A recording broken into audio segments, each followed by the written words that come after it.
Good morning, everyone. It's Friday, December 29th, 2023. My name is Sam Shalhoub, and it's time for your daily dispatch. Today's dispatch brought to you by MyPillow.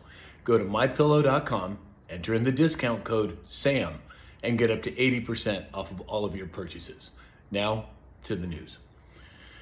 According to Disclosed TV, Chicago, New York, and Denver mayors claim they are, quote, almost at capacity amid the migrant crisis and issued a call to action to the White House.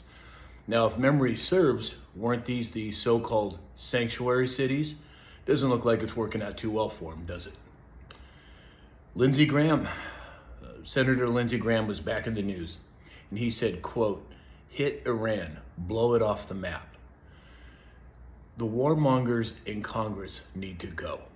It's inexcusable, it's unacceptable, and he's showing his true colors once again. According to Inside Paper, North Korean leader Kim Jong-un urged his party to accelerate war preparations, including its nuclear program. More saber rattling, not somebody that you want to mess with, in my opinion. According to Disclosed TV, Colorado's Secretary of State reaffirms Trump to remain on ballot unless SCOTUS disqualifies him. Well, I don't think that SCOTUS is going to disqualify him, and Colorado looks like they've come to their senses. According to the Gateway Pundit, now there's proof. Brad Raffensperger lied to President Trump when he told him in January of 2021 during a phone call that there was no fraud in the 2020 election. At the very least, if it gets to trial with President Trump, the discovery alone will bring forth so much evidence that it will be irrefutable for the masses, in my opinion. According to Zero Hedge, multiple financial executives committed suicide amid China's financial crisis. Not surprising, they're in a world of hurt over there, as so many around the world in terms of countries are. According to Inside Paper, Venezuela launches a military exercise to counter British warship threat. It's happening all over the world. There's so much going on. So many people are rattling their sabers in terms of countries. I don't know how it's going to play out, but I would certainly keep my head on a swivel if I was you. According to Zero Hedge, bank bailout fund usage soared to another record high as 2023 saw the greatest annual money market inflows ever. What does that tell you? There's not much faith in the stock market. It's artificially high. When the correction and when the switch hits, it is going to be significant, in my opinion.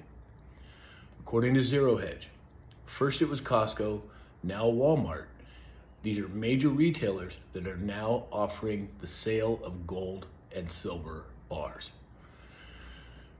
People getting away from the dollar, looking for someplace for a store of value. Well, gold and silver, as well as Bitcoin, in my opinion, makes sense. According to Disclosed TV, Maine's Democratic Secretary of State removed President Trump, from the state's presidential primary ballot under the Constitution's insurrection clause.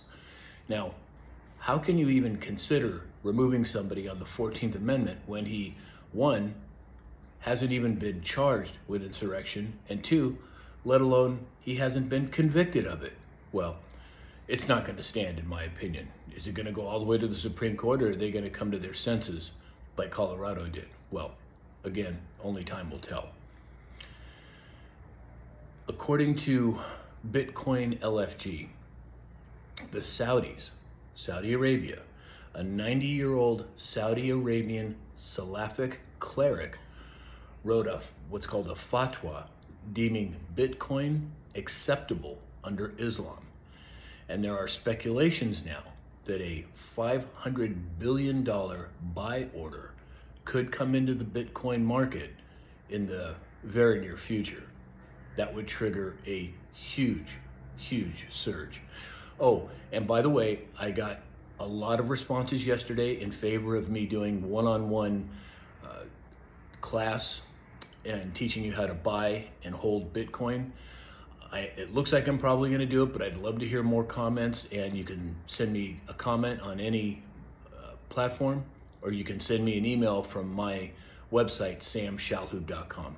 But it looks like it's probably going to go forward, but let me know what you think.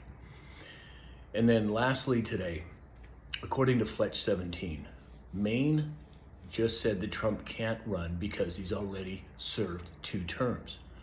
He can't serve because it violates the 22nd Amendment as stated by the left in Maine. How could he possibly have served 3 terms or 2 terms if Biden is in the White House now? Well, we've talked about this before. Are there 2 different governments running? Is there something going on behind the scenes that most people aren't aware of? Well, it sure seems that way to me. I'd love to hear your comments on it. That's all we have for today. Please go to my store, that's mystore.com, enter in the discount code SAM, and get up to 80% off of all of your purchases. Please like, share, follow, and subscribe. And as I've said, register on samshalhoub.com. Send me an email about the Bitcoin possible class. And in the meantime, I hope you have a great weekend, and we'll talk again soon.